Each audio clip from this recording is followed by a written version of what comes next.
Good morning. How are we all feeling after our breakthroughs? That priming felt different. Yeah.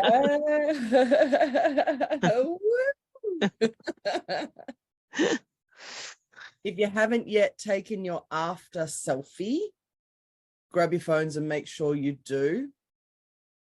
And then you can put them side by side in that pic collage or whatever the app's called, and really just have a look at the difference in the features in your face. It will tell you a lot. Now, the second picture may seem a little fatigued or tired, and no surprise, but make sure it's in the same light, same height, same angle, same whatever. Glasses on, glasses off, whichever way you did it first. And I'm curious to see what difference it made for you. Sometimes the changes are profound, sometimes they're subtle. I know I did this at the practitioner a couple of weeks ago, and the girls were gobsmacked that they had new jawlines. I had pre-framed them that timeline therapy was the best face cream out there. But of course, they hadn't yet experienced it, so they didn't necessarily believe me yet. When they saw the before and afters, after simply going through anger, sadness, fear, hurt, and guilt, and a couple of I'm not good enough and I'm not worthy, they were absolutely mind blown. Can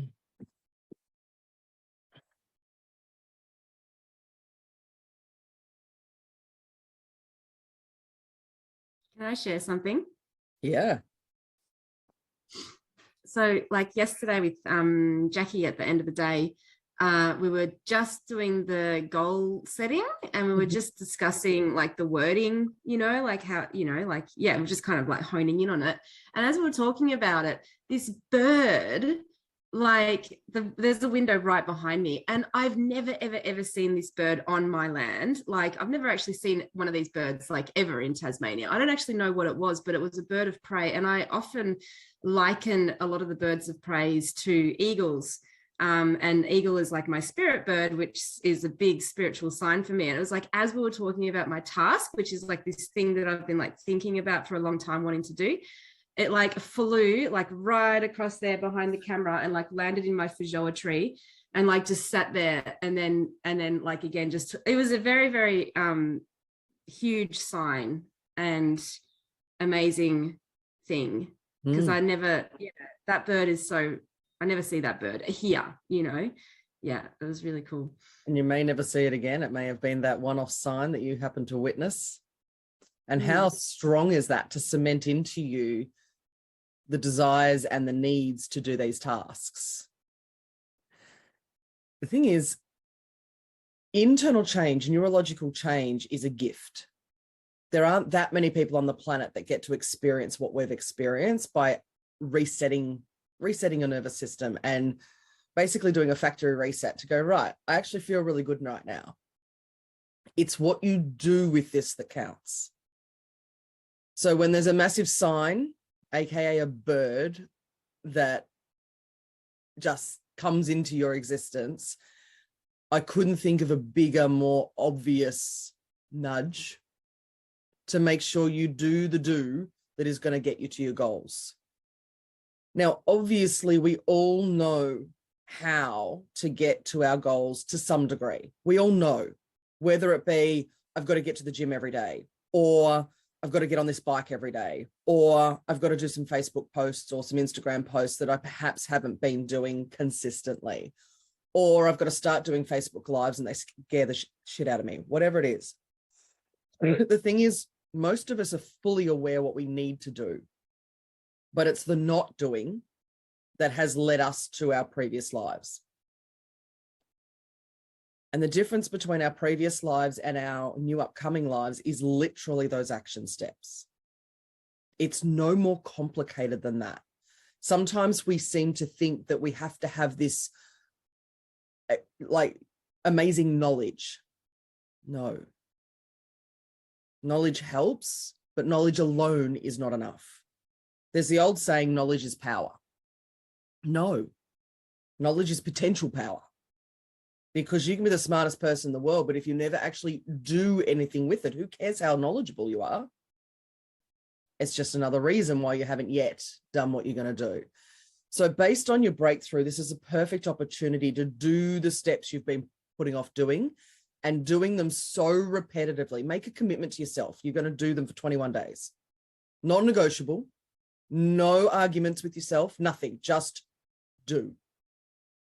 Every day for 21 days, and then it becomes the habit because you've neurologically wired it into your body, and therefore your body has muscle memory.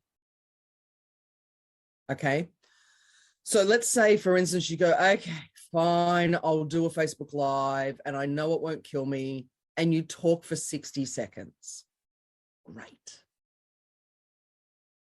The next day you'll do 90 seconds and not even notice. And the day after that, you'll be doing 2 minutes and go, oh, is that all it was? And it'll just grow. Now, the thing is, it's not about length of time either. It's just about that consistent action of honoring the promise you made yourself. That's all it ever is. Because when you honor your own promises, you will then attract clients that respect your promise to yourself. All right.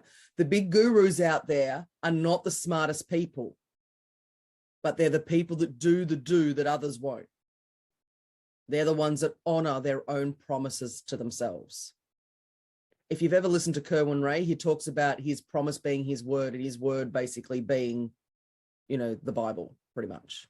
It is. If he says he's doing it, I can't remember his exact saying, but he's got a little couple of liner that he says, and it's so true. When you say that you're going to do something, you do it. Because when you start breaking promises to yourself, well, you're teaching yourself that you're not worthy and you're not valuable, etc. And you start bullshitting to yourself. All right. So each of you, I would like you to keep in contact with your client and follow up. Did you do your tasking? Have you done your tasking? How are you going with your tasking? Because if you can practice being the coach to the client that you've just had an experience with for the past 2 days, 1 day as the coach, 1 day as the client, follow up with them. It doesn't have to be daily unless you make it daily. Some people need accountability to the point of daily. Yeah, we've got a couple of ladies in our roundtable mentoring that they literally send me a photo daily of the activity they promised themselves they'd do. And it's just a photo. There's no words or actions with it. It's obvious that they've done what they said they'd do. And this is how we help keep them accountable to what they promised themselves they'd do. And this is what having a coach or mentor is all about. Coaches or mentors are not necessarily the smartest people on the planet. They're not necessarily the most knowledgeable. They're not necessarily anything other than the fact that they will help keep you accountable. Humans are pretty good at not letting others down. It's just within our psyche. We won't let others down. But for whatever dumbass reason, we let ourselves down. Okay. So you need to be accountable to what it is that you made changes to for yourself and help your client be accountable. And it's just a message, a text message, a messenger message to say, how's it going? Are you doing those daily swims that you said that you'd do? Or if you talked about more water intake, they could send you the little water emoji every time they refill their glass or something like that, whatever it is. If they agreed to do Facebook Lives, or if they agreed to put a post out on Facebook, whatever it is, helping them stay accountable makes you a good coach. All right. And it's also good practice for when you have your paying clients that want help being kept accountable. So this applies to whatever business you're wanting to do within the coaching, mentoring, or consulting space. All right. If you go out into corporate, same sort of thing applies. The CEOs or the action takers still need to be accountable to doing the actions that you've asked them to implement, or else their tuition was useless. Because it's all great to go in there and go, rah, rah, rah, we feel good about life, but it's what happens after that. This is why NLP and timeline therapy is so successful, because it makes all those obvious and tangible neurological changes. But what makes it different to if you went to a rah-rah event where everyone fist pumped and high-fived and did all sorts of amazing things is the fact that you've made those neurological changes, and therefore you've come home with something tangibly different. You feel different. You even said that I think it was Claire that said the priming felt different. Of course the priming felt different, because you've no longer got your blocks in the way to hear, feel, and see all those different changes that you're going to make with life. So do yourself a favor and make sure that you keep yourself accountable to whatever it is you committed to during that goal setting. Each and every one of you has absolutely the skills and the opportunity and the value and the worth and the enoughness to get your dreams and beyond. There's enough sunshine in this world for all of us. Me going out in the world and getting as much sunshine to make me crispy critter is not going to take it off you. There is enough sunshine in this world for all of us. There is no lack. It doesn't exist unless you create it. So go out there and get it, and teach your clients to go out there and get it too. We can all be abundant together. That's how we change lives. That's how we change worlds. And that's how we make a difference in this world. We cannot make a difference from scarcity. We cannot make a difference from lack. We cannot make a difference from being the broke person.